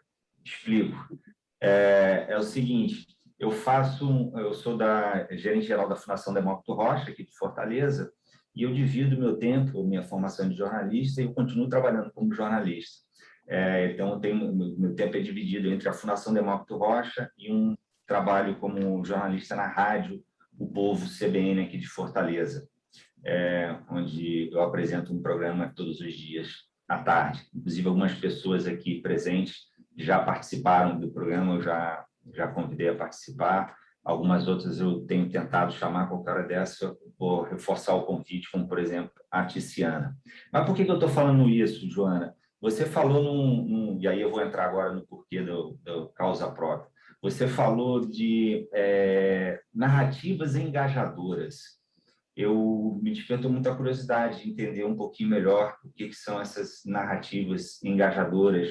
E aí eu já peço perdão pela minha, talvez, ignorância, mas me encantou muito de querer saber, inclusive, como eu poderia usar isso no programa de rádio, no programa que eu faço, né? E que eu já procuro trazer temas ligados a isso, sempre que possível. Então, como é que seriam essas narrativas engajadoras, se você teria algum tipo de sugestão ou exemplo para dar que possa ser usado assim uma comunicação de massa, vamos dizer, para isso. E, por exemplo, isso tem a ver com você contar, e aí também fica uma pergunta para você, contar o melhor exemplo que você já vivenciou sobre o poder transformador da doação, ou seja, a partir de histórias de casos legais, de pessoas vivenciando, isso são as narrativas engajadoras? Por favor, Joana. Vou deixar. Eu acho uma excelente pergunta. Eu acho que quando a gente fala de poder das narrativas engajadoras, é um tema amplo e a verdade é que a compreensão dela é um pouco diferente de organização para organização, mesmo das que formaram essa força-tarefa. Então, o Instituto MOL, por exemplo, trabalha com histórias positivas, né? Então, uma das coisas, e aí tem a ver com jornalismo, mídia, você provavelmente entende melhor que eu, é que a gente vê muito facilmente as histórias negativas sendo propagadas pela mídia, mas não vê tão facilmente as histórias positivas. Enfim, tem uma cadeia de um framework, desculpa as palavras, eu estou morando aqui faz 4 anos, as palavras não me chegam, peço desculpas, mas tem esse enquadramento da mentalidade por detrás das notícias, ou enfim, que trazem à tona o negativo mais do que o positivo, a escassez mais do que a abundância, etc. Né? Eu acho que quando a gente fala de doação, a gente tem a oportunidade de falar de boas histórias humanas, histórias de conexão, histórias de engajamento, histórias de troca, e eu acho que essas histórias elas alimentam a alma humana, né? Eu falei um pouco para vocês que a doação ela tem um viés prático, sistêmico e importante de financiamento da sociedade civil brasileira, e ela tem um viés que eu chamo de mais anímico, mais conectado à vida, a propósito, aquilo que a gente a vida que a gente quer viver, né? Do momento que a gente nasce até o momento que a gente morre. Quer dizer, que vida é essa que a gente quer viver? Eu acho que a doação está muito conectada também com isso. Agora, eu queria parar um pouquinho e ler para você o que a gente quis dizer quando a gente falou isso, né? Então, a gente quis dizer: a promoção de uma cultura de doação precisa de uma narrativa engajadora, positiva, qualificada, inclusiva e que chegue a uma diversidade maior de públicos, que conecte com a realidade das pessoas, crie empatia com causas, promova confiança no poder transformador de uma doação e mude paradigmas. Nessa nova narrativa, a doação será compreendida como um ato de cidadania e fortalecimento da democracia. Eu acho que uma das coisas mais importantes dessa diretriz a gente precisa migrar de um sistema de ajuda para um sistema de participação, né? Então, o doar, a gente hoje é muito compreendido como uma ajuda, a gente usa essa palavra ajuda constantemente, né? A gente do setor, inclusive, usa essa palavra. Mas quando a gente ajuda, a gente não saiu do nosso lugar, a gente continua no lugar que a gente está e a pessoa que foi ajudada continua no lugar que ela está. É diferente de você participar de um problema social, e aí você participa de várias formas, e uma delas é através da doação. Isso tem a ver com a gente que gostaria de falar um pouco mais, que é a diferença entre cultura de doação e assistencialismo, né? Tem um pouco a ver, sim. Né? Tem, exatamente. Quer dizer, a gente vem de um histórico de cultura assistencialista de doação, né? Vou chamar de cultura assistencialista para não criar confusão. Até 88, até a Constituição brasileira atual, de fato a filantropia era uma ajuda, de fato ela era inclusive incumbida, né? Era papel da primeira-dama de do governo federal e dos estados essa ajuda, né? Então as campanhas mais antigas elas vêm desse viés, e o povo brasileiro e outros povos também, isso não é um DNA só nosso, vem de um histórico de uma construção filantrópica que assistencialista. Agora, assistencial não esquece aquela história de dar o peixe e ensinar a pescar. Assistencial significa você dar uma coisa sem a intenção de tirar uma pessoa do lugar sistemicamente, entendeu? Então, assim, o que a gente fez na pandemia? A gente fez doações assistenciais, certo?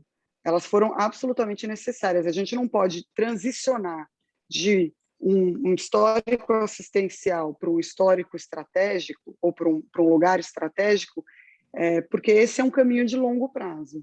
E, enquanto isso, as pessoas estão passando fome, morrendo, sofrendo de doenças, etc, etc. Então, as duas coisas são necessárias até que a gente encontre esse lugar que é mais uma percepção de como a gente lida com o problema social do que a forma como a gente faz a doação propriamente dita.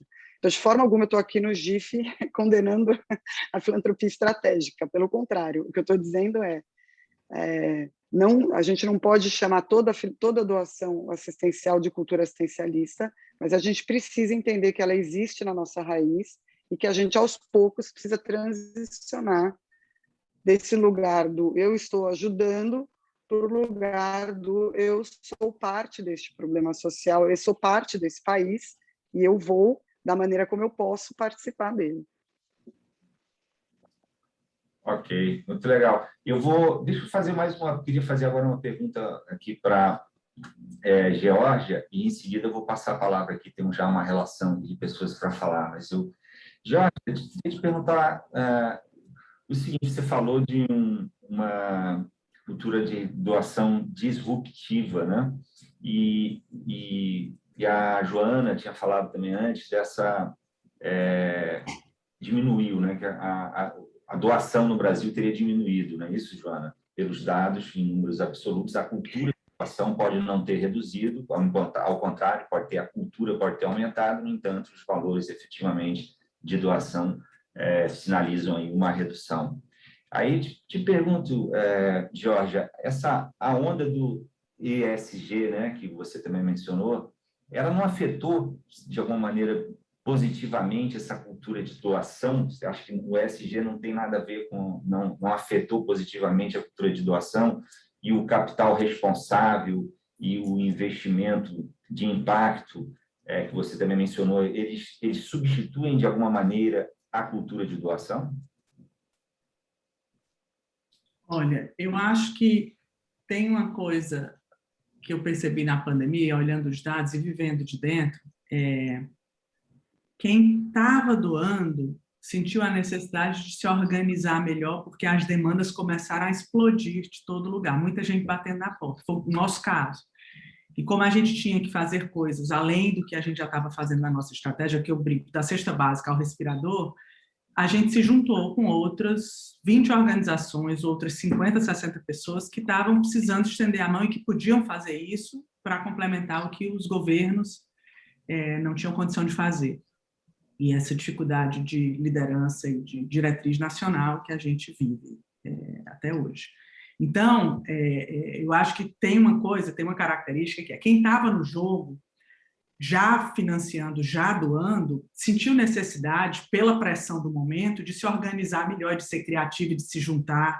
Então, quando a gente foi para algumas plataformas de crowdfunding, como, por exemplo, o Em Frente, que é uma plataforma da TID Setúbal, já existia. Uma série de projetos que a gente apoiaria individualmente, outros institutos e fundações, a gente botou tudo lá, criou um comitê e fomos selecionar juntos projetos diversos, não só dentro do nosso escopo, juntamos recursos e catalisamos coisas que, desde creche até projetos de agricultura familiar na Amazônia, na Caatinga, enfim, lugares aqui também. Então, eu acho que isso é um dado importante. A pandemia, ela fez com que quem já estava no jogo refletisse sobre o seu papel, aumentasse o seu escopo na medida que podia e tal, mas saísse do que já tinham planejado, abriu a cabeça. Por isso que eu falo muito da coisa disruptiva, da coisa de você estar atento, aberto. Sobre os números terem diminuído, né, eu acho que tem uma coisa aí que a gente só vai, né, essas grandes calamidades, eventos, né, uma pandemia, que é um negócio doido, né, junto com a recessão que está anunciada, mas que a gente só chegou nas beiradas dessa recessão global, né.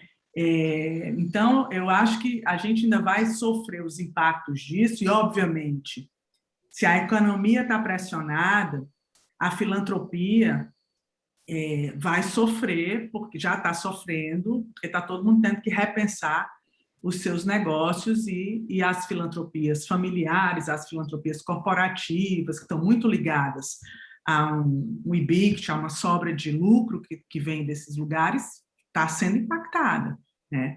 Então, eu acho que tem uma coisa de diminuir recursos, é fato, mas também tem uma coisa interessante, que o pouco que já se doava no Brasil sentiu necessidade de ser mais efetivo, de ganhar escala, tem um movimento interessante que aconteceu também. Mas eu acho que muita gente... Outro lugar que a gente explora pouco, sabe pouco, faz pouco, que é o lugar do voluntariado no Brasil, né? A gente tem pouco trabalho e a gente sabe pouco, a gente fala pouco sobre o voluntariado e a gente tem aí coisas incríveis e podia fazer muito mais com o trabalho voluntário, que ele complementa o que essa filantropia faz, complementa o que... não sei, eu acho que fui na linha do que você perguntou. Foi sim, muito obrigado, Georgia. Deixa eu passar agora, então, pela ordem aqui, a Bia Fiuza, que estava aí liderando a fila aí da fala agora. Por favor, Bia. Pronto, primeiro, eu queria agradecer a Joana e a Georgia por estarem aqui conosco falando desse tema, que é um tema tão importante, ainda pouco praticado no Ceará e acredito que no Nordeste, né? Grantmaking não é uma prática muito disseminada. Então, muito obrigada. E eu queria fazer uma pergunta para a Georgia, mas também já me pedindo desculpas, porque logo depois eu vou ter que sair para buscar as crianças. Mas, Georgia, eu queria te perguntar como é que, dentro de um escopo tão grande do Instituto Humanize, como é que vocês conseguem identificar o que não cabe, né? A que se diz não? Eu entendo que num cenário, mesmo num cenário pós-pandêmico, num país em que existem tantas demandas, existe uma expectativa e uma demanda infinita sobre vocês, né? Então, como que se identifica isso? E eu queria que você comentasse um pouco também, diante dessa nossa realidade de pouco conhecimento e pouca prática de grantmaking aqui no Estado, em que a lógica geralmente passa por vamos executar, queremos doar, então nós mesmos vamos executar, né? Por todas essas questões, inclusive, que a Joana tratou, de ausência de confiança, enfim. Como é que a gente pode pensar essa ferramenta aqui, né? Como é que é essa estrutura de não realização? O que passa por isso ao se chegar, né, nessa decisão e o que ela implica? Tá, eu acho que primeiro é muito bom estar aqui, Bia, com velhos e novos amigos, então é uma delícia estar aqui nessa conversa, e é muito bom, porque faz a gente pensar também sobre tudo que a gente está fazendo. É importante parar e ter esses papos, essas reflexões coletivas. Sobre as escolhas, uma das coisas que a gente faz, que a gente tem muito claro, a gente não avalia coisas e não se envolve com coisas que a gente não foi atrás. Então, a gente faz isso com muito jeito, muita candura, mas a gente escolhe as apostas que a gente vai fazer. Então, a gente desenha uma estratégia, e nesse desenho da estratégia foi o que a gente fez para os primeiros 3 anos, estamos fazendo para os próximos 3 anos. A gente está avaliando o que foram os últimos 3 anos e vendo como seguimos. Ali, a gente já faz um desenho das coisas que a gente quer fazer, com quem a gente quer fazer, tanto dividindo a conta com a gente, como implementando na ponta, porque entendem dos assuntos. Nós não vamos agora parar e aprender sobre como é que você trabalha desenvolvimento organizacional de ONGs, né? Então, tem uma estratégia, um programa desenhado no Humanize, esse é um clássico. Desde que a gente nasceu, a gente já apoiava com apoio institucional várias ONGs do Brasil. Uns 60 estavam aí no nosso stakeholder map. Quando a gente olha o desenho, diz, olha, estamos envolvidos com essas 60 ONGs, ajudando, porque elas são importantes para a democracia, para os temas que a gente trabalha, para tudo isso. Então, a gente, dentro do nosso programa, por exemplo, de desenvolvimento organizacional de organizações do terceiro setor, a gente trabalha com 4 eixos, né? Um é pensamento sistêmico, visão sistêmica, como é que eu estou organizando a parte inspiracional do que eu faço. Então, aí tem desde design thinking, redes hoje de design thinking com grupos de lideranças jovens, de lideranças mais maduras, se conectando. Então, a gente tem várias formas de trabalhar essa parte de visão e pensamento sistêmico, porque às vezes ele vem com a pessoa, com a organização, às vezes a gente desenvolve. Então, entender o ecossistema onde você está inserido e trabalhar esse pensamento e visão sistêmica é importante. O segundo eixo passa por planejamento estratégico. Aí sim, aí você vai desde visão, missão, estratégia, planejamento, recursos. Muita gente pede dinheiro para uma estratégia de comunicação, para uma estratégia de captação, para uma ajuda nisso ou naquilo, quando na realidade você não parou para dizer para o que veio. Então, aí um outro pilar tem a ver com gestão. Como é que eu estou fazendo a minha gestão, contábil, financeira, jurídica e tal. E aí a gente tem uma série de elementos, dependendo do nível de maturidade da ONG, dependendo da localização que ela está, a gente às vezes faz umas capacitações, uns trabalhos de um emprestar conhecimento ao outro, ou da gente fazer cursos para algumas ONGs menores, para algumas ONGs que estão em rede, desses temas de gestão. E um quarto pilar que é muito importante, que passa por essa conversa que a gente teve aqui, da percepção do brasileiro sobre as ONGs, que é a capacidade técnica. Como é que, de verdade, aquelas ONGs estão entregando o que elas dizem que estão entregando? que elas muitas vezes têm uma percepção muito equivocada do que elas estão fazendo, do ativista à organização que fornece conhecimento técnico. Então, é uma coisa muito importante essa caixinha da capacidade técnica, que é um papo franco, reto, de como você está e como a gente pode te levar para esse lugar que você já ocupou um dia, ou que você quer ocupar. Então, a gente passa e faz um trabalho customizado, um diagnóstico, olhando essas 4 coisas. Então, eu estou dando um exemplo, que aí, em cima disso, a gente desenvolve algum portfólio de ONGs que a gente vai apoiar, e nisso a gente leva para as alianças, porque como é que eu vou conseguir ter um trabalho profundo, olhando para esses 4 eixos, com 60 ONGs, e hoje são muito mais, sem eu dividir essa conta de financiamento com outros institutos e fundações. Então, a gente levou isso para as parcerias. Então, por exemplo, no tema gestão pública, terceiro setor ligado à gestão pública, a gente tem um trabalho com a Aliança Vamos, com a Lema, com a Brava e com a República, que olha para esse ecossistema das ONGs que a gente quer fomentar e quer que elas estejam juntas trabalhando, e aí já tem uma série de ONGs que a gente cuida lá na Aliança. Então, eu saio fazendo esse trabalho de ter uma estratégia e ter um portfólio, escolher algumas coisas, dizer não para outras, e fazer phase-outs respeitosos. Comecei, mas vamos 4, 5 anos se desligar aqui, porque você já está indo para outro lugar, precisa ajudar outros. O dinheiro não dá para tudo, o cobertor é curto. Enfim, eu acho que essa é uma coisa. Sobre execução, aí, Bia, eu acho que é isso. Não dá tempo para você fazer doação e ter uma estratégia clara, uma equipe muito qualificada, como eu brinco, né? Equipe humana de alta performance. Porque quando a gente fala só equipe de alta performance, parece que a gente está trabalhando com um bocado de máquina, e me lembra o Chaplin lá, tempos modernos, as parafusos, que a gente sai apertando. Não é essa a história. Eu quero um time de alta performance, com cultura filantrópica doadora, que entenda que eu jamais teria feito com o que o filantropo quis fazer nesses últimos 2 anos de pandemia se eu não tivesse um time pronto para pular com a gente e dizer, olha, para tudo, vamos ouvir. E vamos ouvir e ver o que a gente precisa fazer, porque o Brasil está sangrando, né? E a gente precisa fazer alguma coisa. As pessoas estão caindo no colo dos prefeitos. Então, assim, eu acho que quando eu falo, e aí é a hora, Marcos, que você pergunta essa cultura, essa coisa disruptiva, essa coisa... Poucas organizações conseguem temporariamente se divorciar dos planos feitos para se abrir para o que está acontecendo e repensar, e repactuar, e se reinventar. O que a gente está se reinventando é absurdo nesses últimos tempos. E aí eu acho, Bia, que bate nesse lugar. Não temos condição de implementar. Quem tem que implemente. Tem quem entenda das coisas para implementar as coisas. A gente aqui tem que organizar a estratégia, o racional da doação e trazer outros para pensar juntos nessa causa.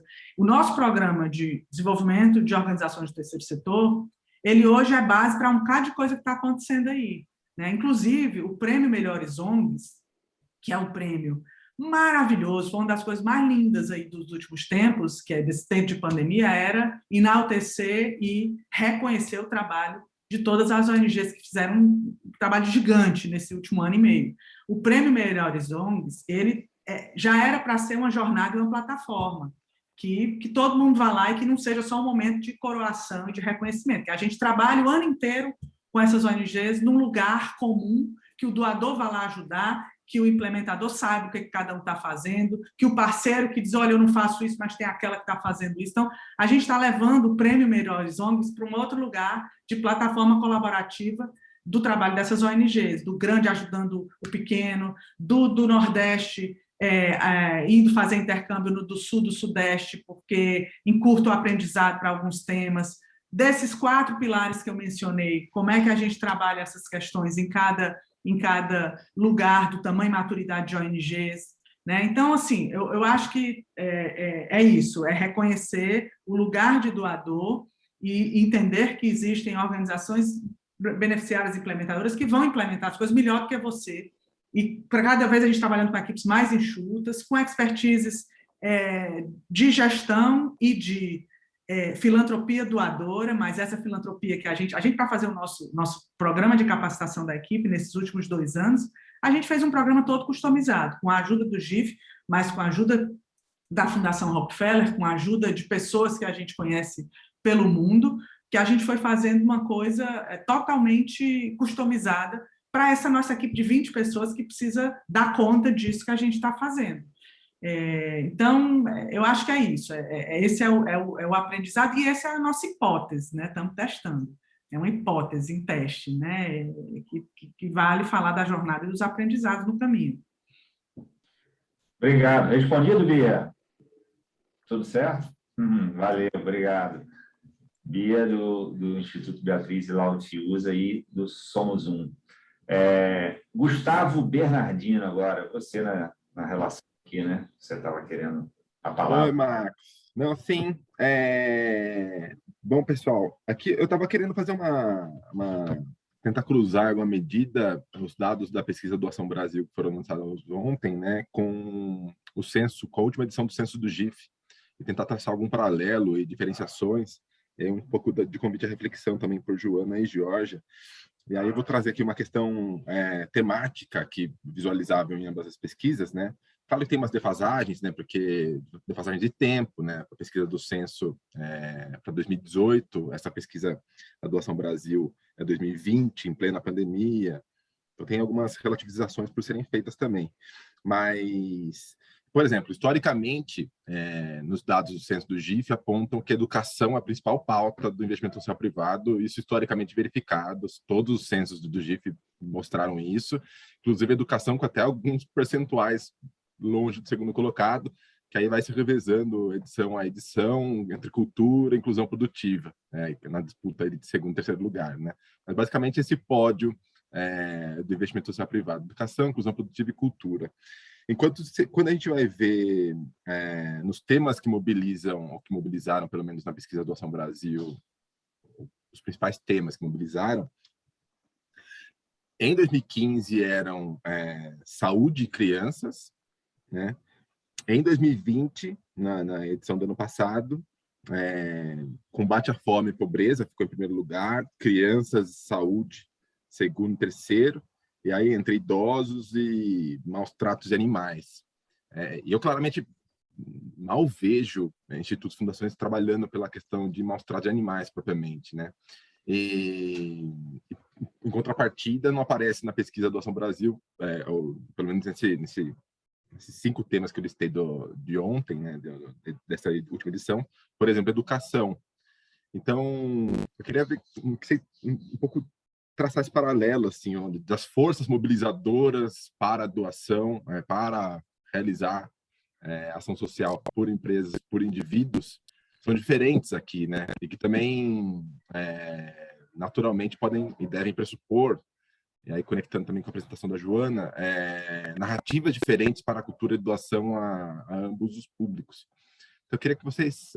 É isso mesmo? É bom que seja complementar? Ou então o investimento social poderia olhar mais para essas causas que os indivíduos estão se mobilizando para doar? Queria ver um pouquinho do comentário de vocês sobre essa visualização temática, essa força mobilizadora para a doação numa perspectiva temática. Eu ia começar dizendo que eu acho ótimo serem diferentes, né? E que, de uma certa maneira, eu acho que traz diversidade para o campo, sem dúvida nenhuma.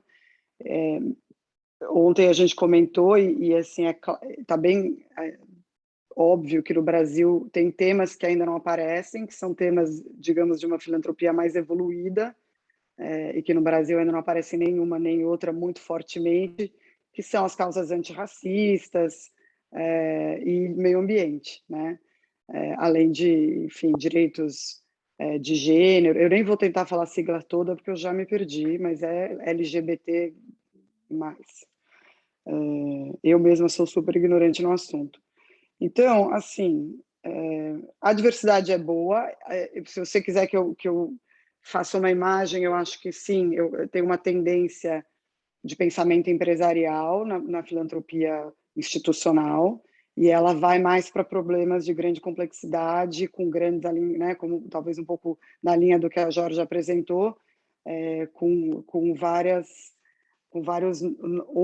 nódulos de atuação, ou organizações como talvez a Fundação Bradesco, que atua em educação e executa os próprios programas e é forte naquilo e faz isso há muitos anos, e é isso, né? a população brasileira, ela o ano passado, ela reagiu, né? Isso é no artigo que eu escrevi para o GIF sobre o que a pandemia nos ensinou sobre doar. Eu falo, a Ana Bilioni, a minha coautora, e eu, a gente fala muito sobre esse efeito resposta da doação do brasileiro durante a pandemia, e a resposta foi para o problema de dimensões mundiais, que era a fome, né? Então, acho que sim, acho que tem obviamente tem um recorte de momento, falo, né, como eu digo, uma resposta honrosa da filantropia brasileira, da doação brasileira para um problema que tocou a todos nós de maneira diferente, mas tocou a todos nós.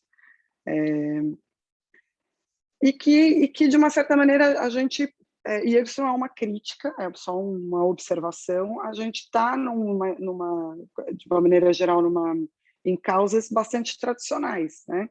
A educação, a saúde, enfim. No Canadá, saúde não é uma causa, porque existe um sistema de saúde público que atende todo mundo, né? E o Brasil ainda vive, pode ser, algumas distorções em relação a narrativas também, em relação a isso. Eu não vou entrar muito nisso, porque não é muito nosso assunto do dia, mas aparentemente o SUS funciona muito melhor do que muita gente acredita também. Não que não precisem de outros esforços de saúde, investimento em saúde, né? Mas eu acho que o que eu quero dizer é que tem uma narrativa política que atravessa, é transversal a todos esses assuntos da filantropia brasileira também. Mas eu acho muito bom, Gustavo, que a gente tem essa diversidade de causas, né? O brasileiro também gosta muito da causa animal, as crianças gostam muito da causa animal, né? O Dia de Doar Kids tem uma pesquisa com crianças e elas, claro, gostam muito da causa animal, tem uma afinidade com... E o próprio projeto da PETS, com o Instituto MOL, de venda é um sucesso tremendo, né? Tem uma adesão incrível. Então, eu acho que a pesquisa, ela pega algumas, né? Não pega absolutamente todo esse universo.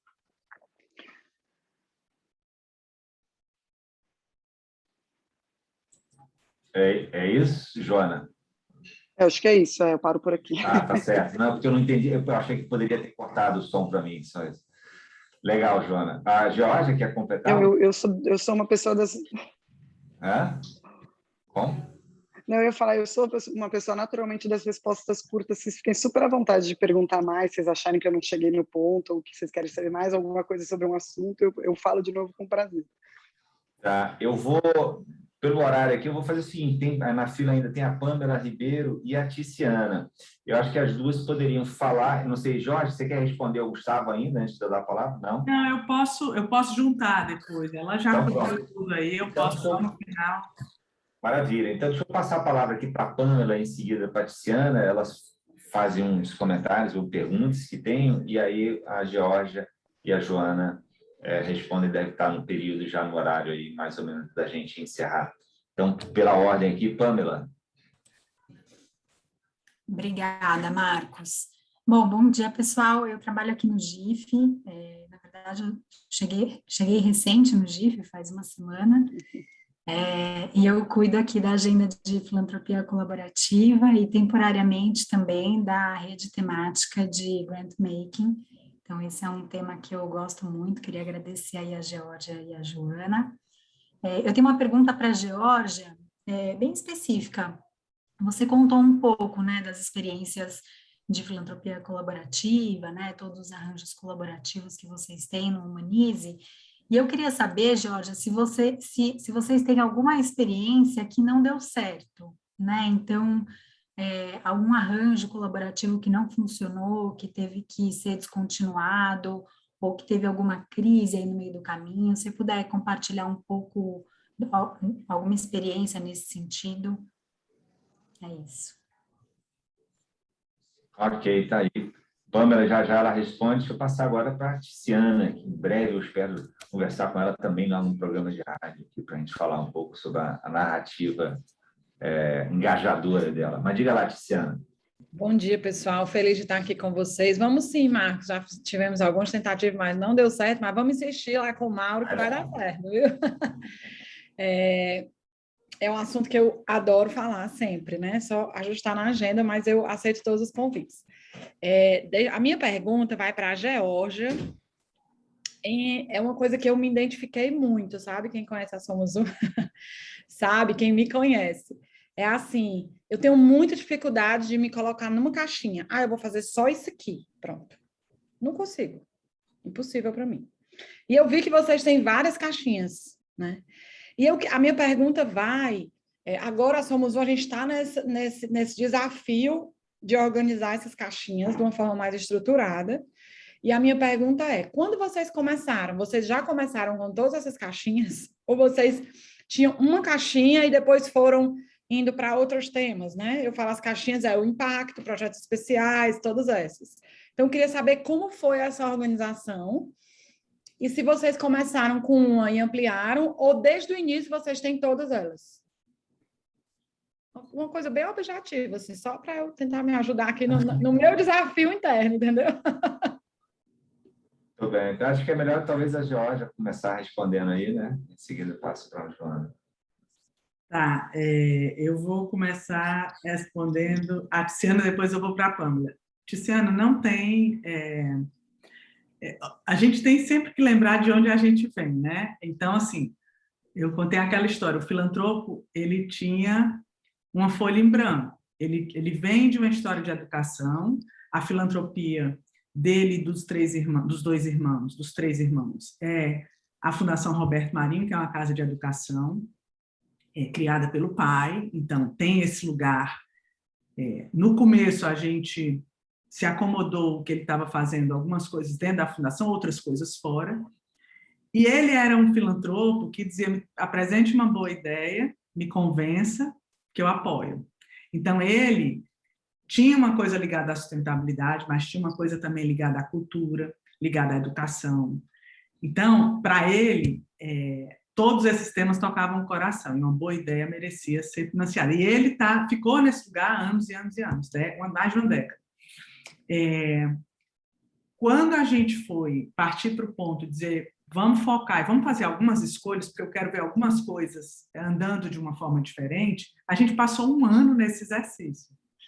De ser uma coisa, como eu falei, totalmente oportunístico, porque era isso, a oportunidade, um bom projeto, uma boa ideia, levava.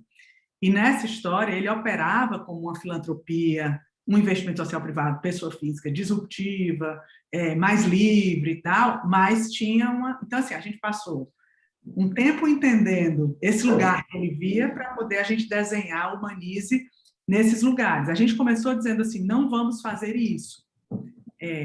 Mas o que a gente pode fazer dentro disso? Aí, a primeira pergunta a responder dentro de cada um desses temas, o que a gente quer fazer? Com quem? Como é que está o cenário? Como é que eu saio daqui a X anos? Porque aí você consegue definir uma estratégia para trabalhar com sustentabilidade, para trabalhar com negócio de impacto e para trabalhar com gestão pública, que são os 3 temas principais. E, transversalmente, educação, a parte de desenvolvimento organizacional de organizações do terceiro setor e uma caixinha dos projetos especiais. Então, a gente começou fazendo os exercícios de como é que a gente foca e faz escolhas. A arte de escolher, tem que escolher, não dá para fazer tudo. Quem faz tudo acaba não fazendo nada, né? Isso é uma coisa. Agora, eu também conheço o outro lado. Eu conheço organizações filantrópicas na Europa e nos Estados Unidos, que é isso. Eu não tenho causa, eu não tenho tema, eu quero uma boa ideia e uma coisa organizada. Se me convencer, levo o cheque. Então, eu acho que tudo vale. Você tem que entender qual é a disposição de quem está financiando, bancando a ideia. No nosso caso, qual era o apetite do filantropo, qual era a história do filantropo e como é que você... Mas vamos sentar que a gente converse e vocês me contam mais aí, porque eu estou empolgada com esse projeto de vocês aí, que a Bia anda contando bastante aí, com o olhinho brilhando. A Bia vai ter um café contigo, né? Mas eu queria ver se depois a gente senta com meu marido, você, porque eu vi muita... Olha... Na hora, adoro isso, adoro essas conversas. Sobre a pergunta da Pâmela, experiências não bem-sucedidas, esse é o problema do brasileiro, né? A gente fala muito pouco sobre as coisas que não dão certo, né? Nesses projetos, principalmente que a gente financia e tal. No próprio GIF, a gente tinha conversado de ter mais desses lugares. Eu participo de uma rede que eu adoro, que é como se fosse, a gente chama o Oscar da filantropia, mas sem pompa, sem nada, que é um encontro da escola, se chama Skoll Forum, a Skoll, uma fundação americana, ela reúne o mundo inteiro uma vez por ano em Oxford, e todo mundo fica uma semana lá falando do que está aprendendo e tal, e muito ligado a impacto, filantropia e impacto. E se premiam as causas, as pessoas que fizeram diferente, que é muito legal. E lá era um tema do ano do evento, que se chama, né, o inglês também é muito livre lá, eram as fuck up nights, né, que era a gente falar de tudo que deu errado e o que a gente aprendeu nesse processo, inclusive para ensinar e para... que a gente aprende muito mais no erro do que nos acertos, e a gente fala pouco sobre isso, né, principalmente na filantropia, nessa cultura de doação. Então isso virou até um fórum permanente nos últimos anos do evento, tem sempre as sessões das coisas que não deram certo. E eu acho, no nosso caso, já teve muita coisa, gente que sumiu com dinheiro, gestor que começou super bem, mas que a própria população descredenciou o gestor da ONG, e a gente teve que entrar e trabalhar junto numa solução, compondo, afastando a pessoa, inclusive depois ele foi reconduzido, as pessoas viram que tinha um problema maior de comunicação do que de desvio ou de ético, qualquer coisa assim. Então, na própria pandemia, o que a gente podia dizer que seriam experiências, né, porque os projetos não vão cumprir as metas, né? Por exemplo, esse exemplo que eu dei é um projeto que estava produzindo e ia mandar a cesta de produtos da agricultura familiar do sul da Bahia para São Paulo. E, de repente, não dava tempo de chegar, porque os caminhões, a coisa parou, e a gente teve que rapidamente pensar juntos, assim, meu Deus, isso tem que ir para alguém, isso tem que alimentar alguém. Aí transformamos em cestas básicas, trouxemos mais outros para o... E o projeto foi... Ao invés de virar um projeto que não daria certo, virou outro projeto. Em uma semana, a gente tinha que ir pedindo ajuda e gente chegando para ajudar a distribuir aquelas cestas básicas no sul da Bahia. Então, eu acho que tem vários, né? A gente sistematiza, a gente fala sobre as coisas que deram errado, e tem coisas também que foi gestão ruim, né? Muitas ONGs, o pilar que eu falei da gestão, né? A gestão financeira, a gestão contábil, as amigas queridas da Fundação Beta Studart, Ana e sua turma, estão todas aqui, e falando aqui no particular, a Fundação Beta Studart tem inúmeros aprendizados aqui desse trabalho belíssimo que eles fazem, ajudando as ONGs do Ceará, enfim, a fazerem esse trabalho belíssimo na ponta e tal. E lá tem muitos aprendizados também, e fazem uma gestão próxima das organizações, é belíssimo o trabalho, porque tem um trabalho de capacitação constante também, e a gente vê, inclusive, onde algumas ONGs do Ceará estão com esse trabalho lá. Então, eu acho que falta a gente sistematizar, contar mais essas histórias. Nem tudo deu errado por uma falha humana ou por né, muitas vezes é uma conjuntura, né, as ONGs fazem trabalho de gigante, né, essas ONGs, quando a gente diz que, né, que tem dificuldade de capacidade técnica, tem dificuldade de gestão, tem dificuldade de planejamento, porque elas estão ali fazendo milhares de coisas com a equipe reduzida, com recurso reduzido, cada vez mais apertado, então tem que chegar junto. Tem uma outra coisa que é esse distanciamento do doador com quem está implementando, do beneficiário com o doador, né?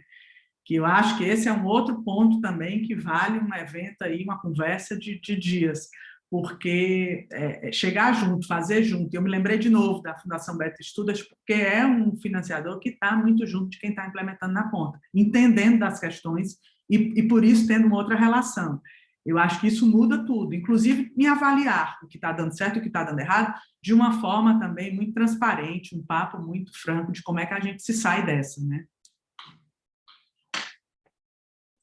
Vamos passar disso aqui. agora, Joana, só para a Joana responder a questão da Pamela, e aí eu passo de seguida aí para o Gustavo, para a Aline, para a gente encaminhar o encerramento. Joana. Mas eu acho que a questão da Pamela era mais para a Geórgia mesmo. Eu não tenho nenhuma experiência em grant making para contar para vocês. Meu caminho é outro. Tá certo. Então, Joana, deixa eu te passar a palavra para te pedir para você fazer aqui uma consideração final, né?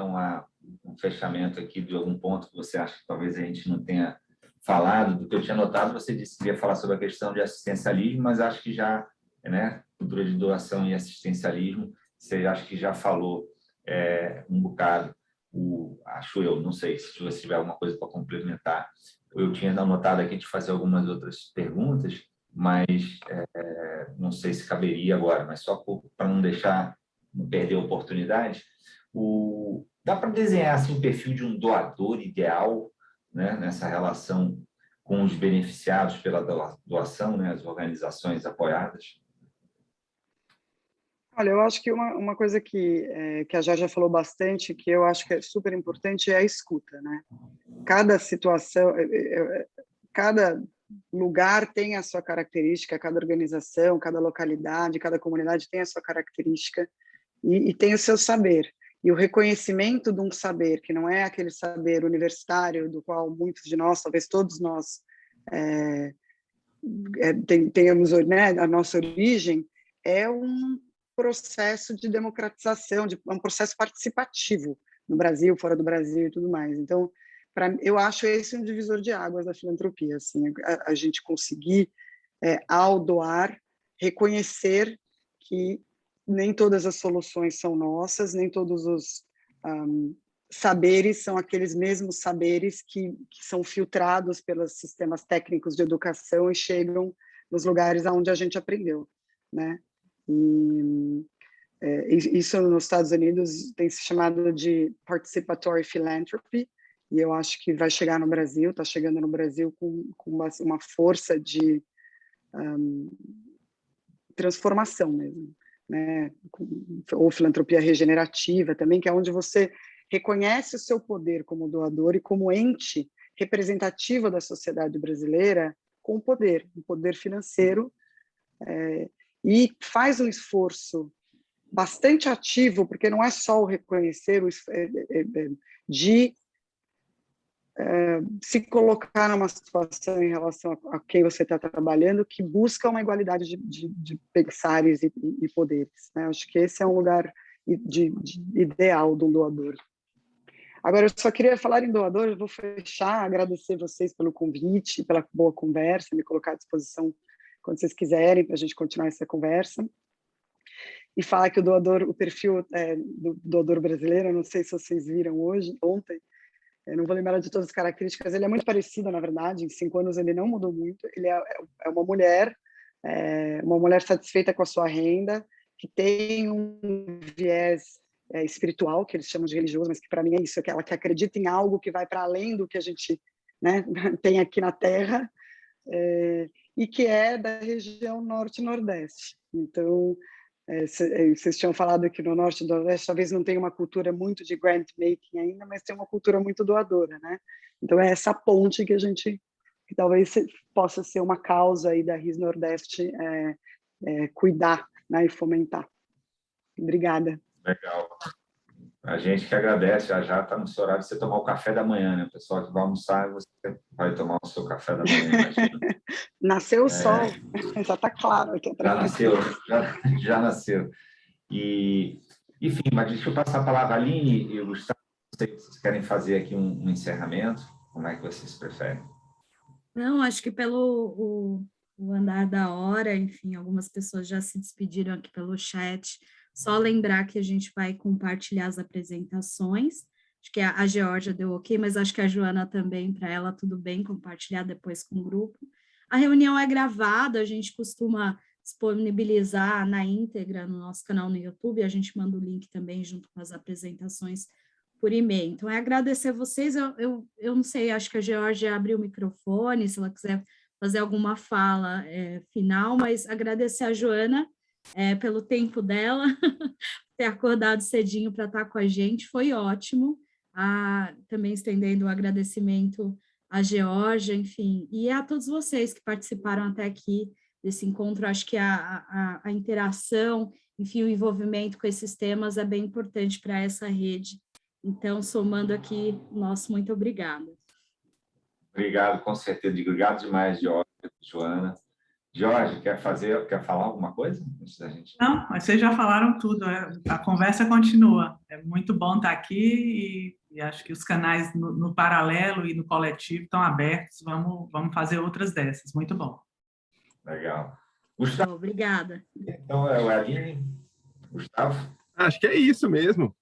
Obrigado, pessoal, todo mundo que esteve aqui. A gente segue com a coordenação discutindo outras ações, iniciativas por serem empreendidas com a RIS Nordeste. A gente estava muito ansioso por levar essa discussão para os atores da região. É muito bom estar com vocês, acho que deu certo. Então, sigam as redes aí para boas novas na RIS Nordeste. A gente segue comunicando com vocês. Aí, um abraço. Como alguém disse aqui no grupo, é um tema que merece até um outro encontro aí sobre isso. Com certeza, dá muito caldo, Ainda mais que essa fala de fechamento da Joana. Você dá muito caldo para conversar. Exatamente. Isso aí.